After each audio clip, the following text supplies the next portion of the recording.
The Gulfstream G700 can fly at more than 93% of the speed of sound. It can climb higher than most commercial airliners, cross entire oceans without stopping, and carry a dining room, an office, a private bedroom, and even a shower through the sky. But before I tell you why this aircraft is so impressive, I should probably admit something. I am biased.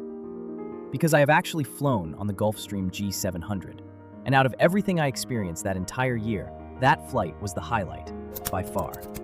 Nothing else came close.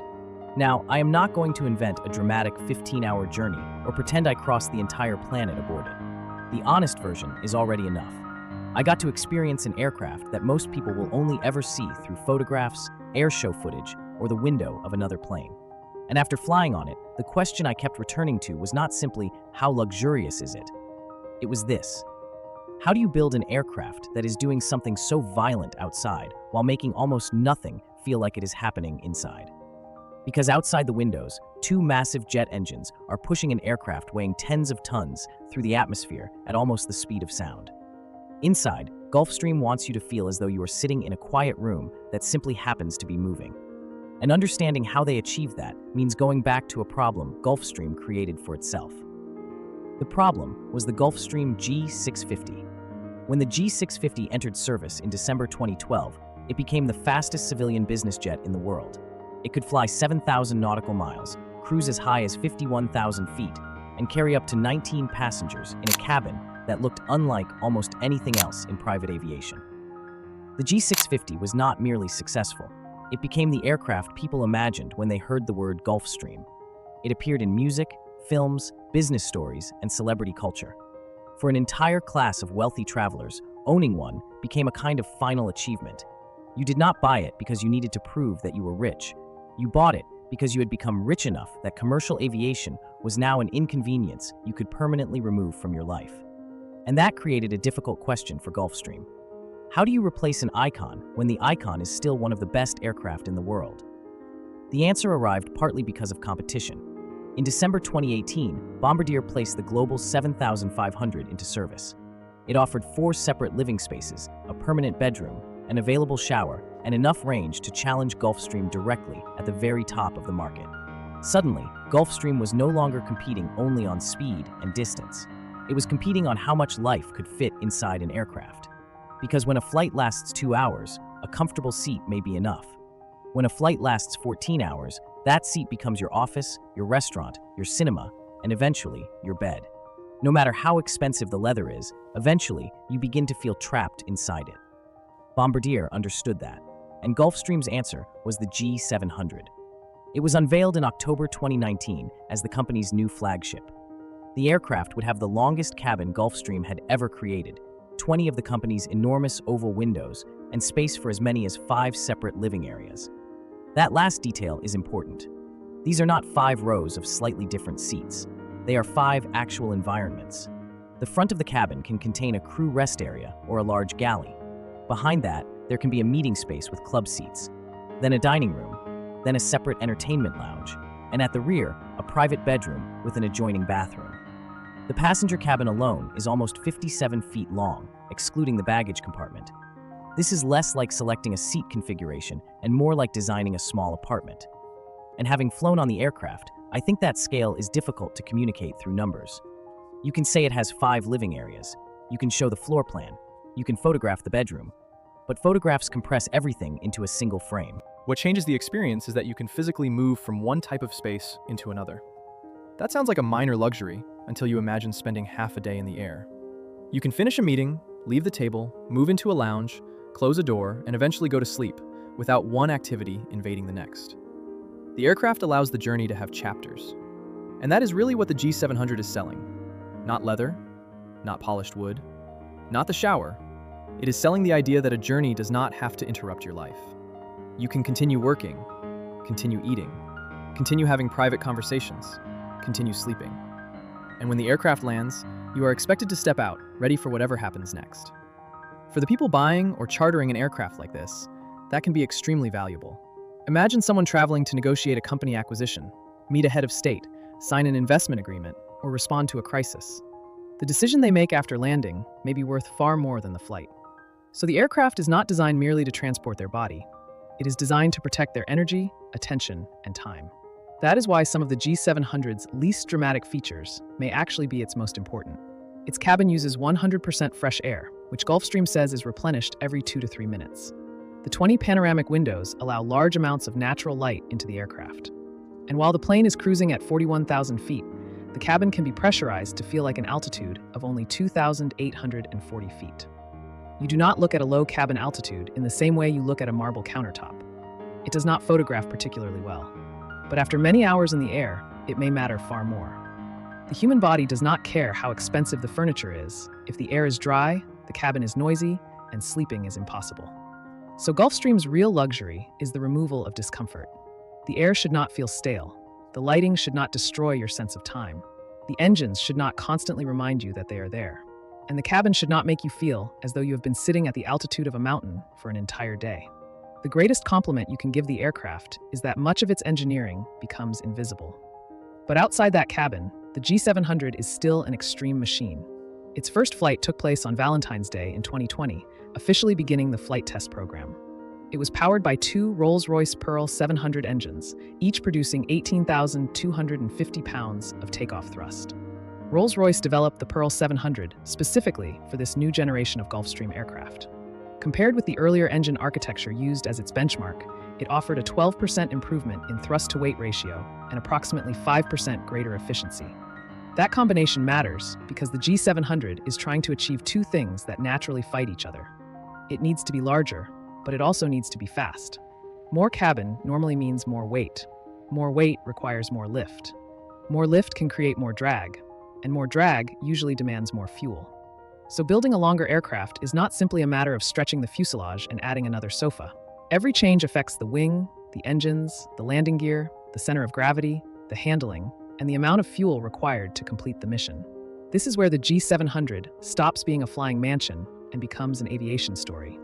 The aircraft was originally announced with a maximum operating speed of Mach 0.925 and a long-range capability of 7,500 nautical miles. But during development, Gulfstream improved those numbers. When the aircraft received certification from the United States Federal Aviation Administration on March 29, 2024, its maximum operating speed had increased to Mach 0.935. Its long-range capability had also increased to 7,750 nautical miles while cruising at Mach 0.85. Even at the much faster cruise speed of Mach 0.9, it could still travel 6,650 nautical miles. That means Gulfstream did something rare. It introduced an ambitious aircraft, spent years testing it, and emerged with better performance than it had originally promised. And these are not improvements that matter only to aviation enthusiasts. Over a short flight, the difference between Mach 0.85 and Mach 0.9 may not seem important. Across an ocean, that difference begins to return meaningful time to the passenger. A few minutes become half an hour. Several flights become hours. Across an entire year, the aircraft can give its users days that would otherwise have been spent traveling. That is also why Gulfstream became obsessed with city pair records. Before and after entering service, the G700 flew between cities around the world to demonstrate how quickly it could connect them. By November 2024, Gulfstream said the aircraft had exceeded 65 city pair speed records. One record flight covered more than 4,000 nautical miles in 8 hours and 52 minutes at an average speed of Mach 0.9. These flights are marketing, of course, but they are marketing that demonstrates the aircraft's actual purpose. Leave later, arrive earlier, avoid a fuel stop, turn 2 journeys into 1, and make the planet feel slightly smaller. The same philosophy continues in the cockpit. The G700 uses Gulfstream's Symmetry flight deck. Instead of traditional control columns positioned in front of the pilots, it uses electronically linked active control side sticks. When one pilot moves a side stick, the other pilot receives physical feedback through their own control. The flight deck also makes extensive use of touchscreen technology and includes systems designed to help pilots predict landing performance. This may sound like a small detail, but conventional side sticks are not always physically linked. One pilot may not automatically feel exactly what the other is commanding. Gulfstream's system allows movement to become a kind of silent communication between the 2 pilots. The cockpit is therefore doing something similar to the cabin. It is removing unnecessary friction. For the passengers, that means reducing noise, fatigue, and disruption. For the pilots, it means presenting an enormously complex aircraft in a way that is easier to understand and manage. After more than 4 years of flight testing and certification work, Gulfstream began customer deliveries in April 2024. And this is where the story becomes slightly more complicated. Because aviation technology never stands still. Gulfstream has already developed the longer-range G800.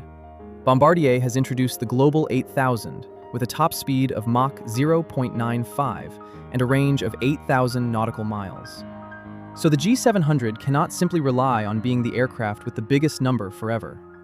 There will always be another aircraft that flies slightly farther, another that flies slightly faster, another with a wider cabin, a shorter takeoff distance, or a newer system. That is why describing the G700 as the king of private jets is not really about one specification. Its achievement is how completely the aircraft brings everything together. It has enormous range without feeling like a fuel tank with seats. It has extraordinary speed without becoming uncomfortable. It has a huge cabin without looking like a converted airliner. And it contains advanced technology without constantly demanding that passengers notice it. That balance is what stayed with me. I expected the aircraft to feel expensive. Of course it felt expensive. What surprised me was how deliberately every part of the experience seemed designed to make the aircraft itself disappear. The best seat is not the one that makes you stare at the seat. The best cabin is not the one that constantly reminds you that you are inside an aircraft. And the best technology is often the technology you stop noticing. There is, however, another side to this story. The G700 represents an extraordinary amount of money, engineering, fuel, and industrial effort devoted to transporting a very small number of people. More efficient engines do not make private aviation environmentally harmless. A flight carrying a handful of passengers cannot be judged in the same way as an airliner carrying hundreds. The aircraft is an impressive engineering achievement and a symbol of extreme inequality at the same time. Both things can be true. But flagship aircraft are still worth studying because they show what manufacturers attempt when price is not the first limitation. Quieter cabins, lower cabin altitudes, better cockpit interfaces, more efficient engines, improved aerodynamics. Technology created for the highest end of aviation does not always remain there forever. And that is why my experience on the G700 became more than a cool story about flying on an expensive plane. It changed the way I thought about what a private jet is actually trying to accomplish. The obvious answer is transportation, but that is not quite right. An airliner transports you. The G700 attempts to preserve you.